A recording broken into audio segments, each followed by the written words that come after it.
Y pues siguiendo con estas mañaneras de los 18,000 temas, es interesante lo que pasó, o por lo menos para mí desde la perspectiva de comunicación me parece brutal lo que pasó el día de ayer en la mañanera. Andrés Manuel López Obrador, el presidente de México, externó que está dispuesto a darle asilo a César Montes y que su gobierno busca que Guatemala indulte al ex líder guerrillero, y esto obviamente detonó que Suri Ríos publicara un video con un mensaje de respuesta. Suri Ríos es la candidata en ese país, y entonces esto naturalmente se convierte en un asunto que podría haber sido de opinión nacional, se convierte en un asunto de mercadotecnia política internacional. Y es que cuando se trata de asuntos de México, el presidente pide a otros países y gobiernos que no se metan, que hay un tema que tiene que ver con la independencia nacional, que tiene que ver con la autonomía, pero es muy común que él sí exprese opiniones políticas sobre asuntos de otros países, particularmente en América Latina, que los trae medio de clientes, y esto entra en una contradicción. Ahora, lo interesante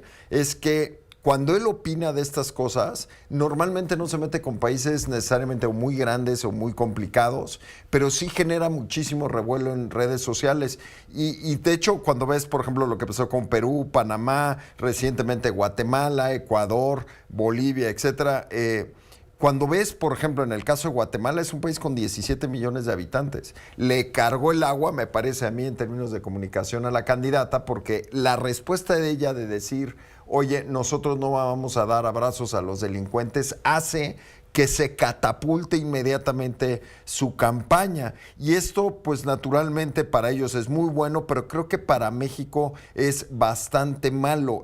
Tan solo el mensaje de Suri Ríos le generó 12,000 likes en 2 horas, lo cual es un volumen importante. Entonces, la pregunta que nos tendremos que estar haciendo es que si estas son ocurrencias de la mañanera o son estrategias de comunicación bien pensadas, y creo que esa es la pregunta que habría que ver. Ahora, cada vez que el presidente se mete en estos temas, hay un brinco casi el 30% en el alcance que tiene frente a sus seguidores en redes sociales, que también de algún modo esto, como decíamos, tiene que ver con una audiencia ya cautiva, tiene que ver con estos 30 millones que votaron por él, de los 55 que votaron en las elecciones pasadas, pero también lo apuntala en estos rankings internacionales como el político más influenciador o más influencer, que no me gusta mucho esa expresión, a nivel mundial.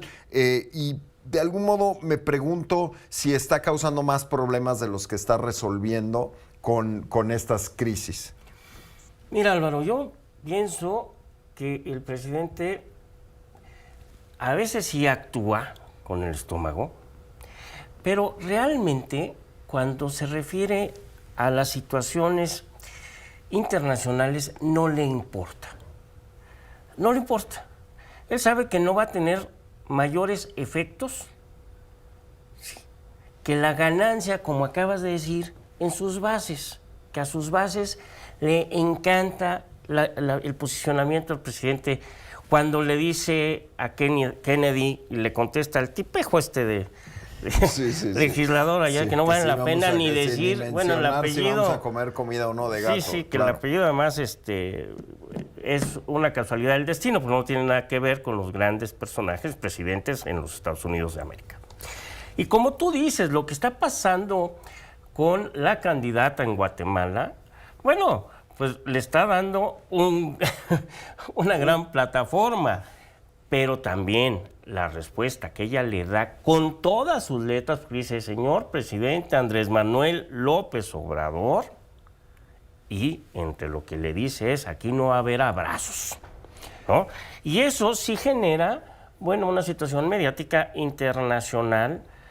Y aquí en México, los que ya criticamos esa política de seguridad, de abrazos, no balazos, somos los mismos.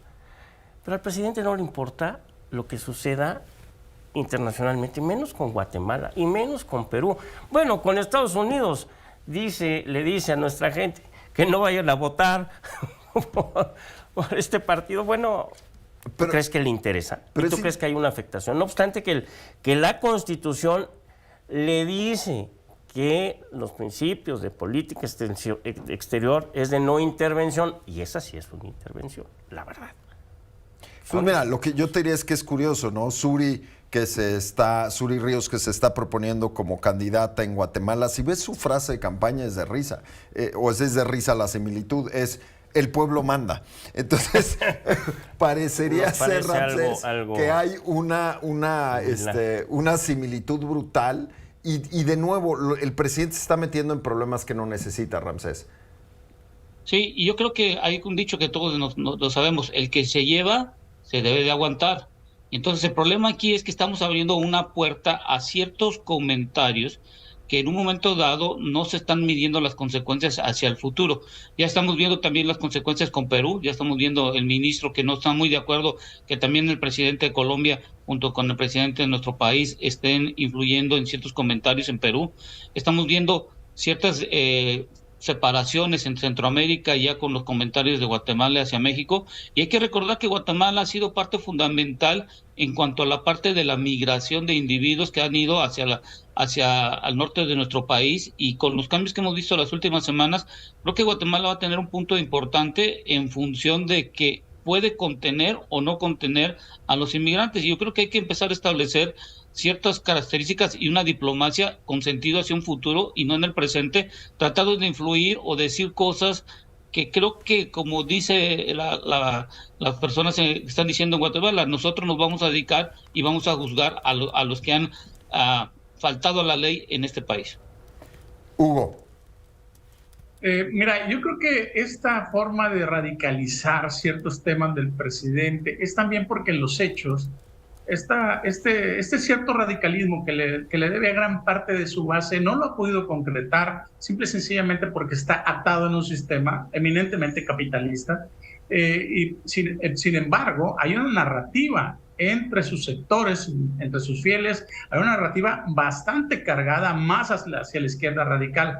Este tipo de cosas le funciona como para alimentar esta parte que no ha podido cumplir. Indudablemente, si nosotros vemos, ya prácticamente ningún país puede ser tan radical económicamente hablando hacia la izquierda, porque viven en una mecánica capitalista a nivel mundial, pues como lo estamos viendo, como vimos también el fracaso de la Unión Soviética, el fracaso de China es totalmente capitalista, este tipo de cosas. Entonces yo creo que Andrés Manuel está radicalizado más en el discurso, independientemente de qué callos pise, ¿no? En el exterior. Hay que recordar también cómo en este tipo de discurso, Pedro Salmerón, no sé si recuerdan ustedes, era el director del Instituto Nacional de Estudios Históricos de la Revolución.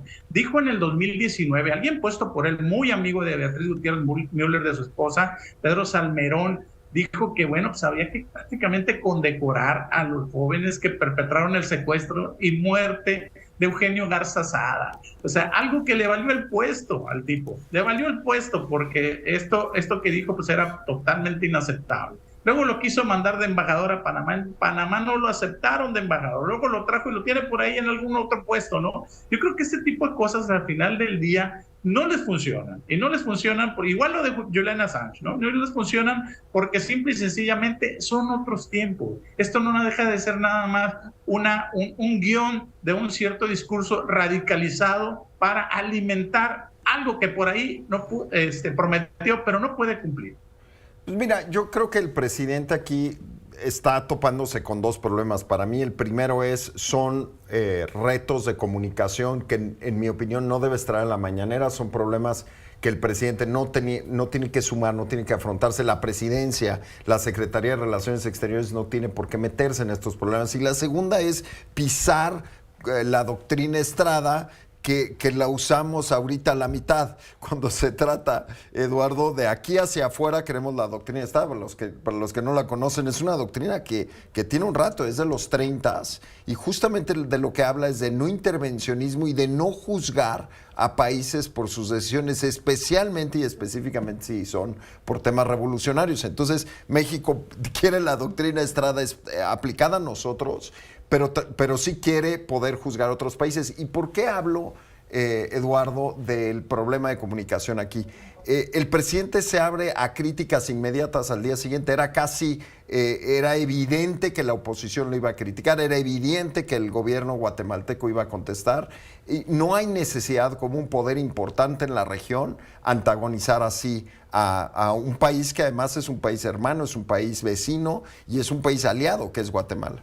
Sí, Álvaro, y bien recuerdas lo de la doctrina Estrada, en donde sus puntos principales por las cuales se expuso esta filosofía de política exterior era el que México ya no iba a reconocer o dejar de reconocer a gobiernos extranjeros, porque esa era una problemática en esa época en donde por revoluciones subían, bajaban, y entonces los países lo que hacían era te reconozco o no te reconozco.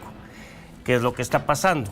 Actualmente el presidente, con todas sus letras, no reconoce a la presidenta de Perú. No. Y eso es gravísimo, ¿no? Son problemas, de nuevo, regreso a México, tiene otras cosas en que enfocarse, hay muchos problemas en México, hay que enfocarnos por ahí y ser líderes de la región, me parece que tenemos una responsabilidad.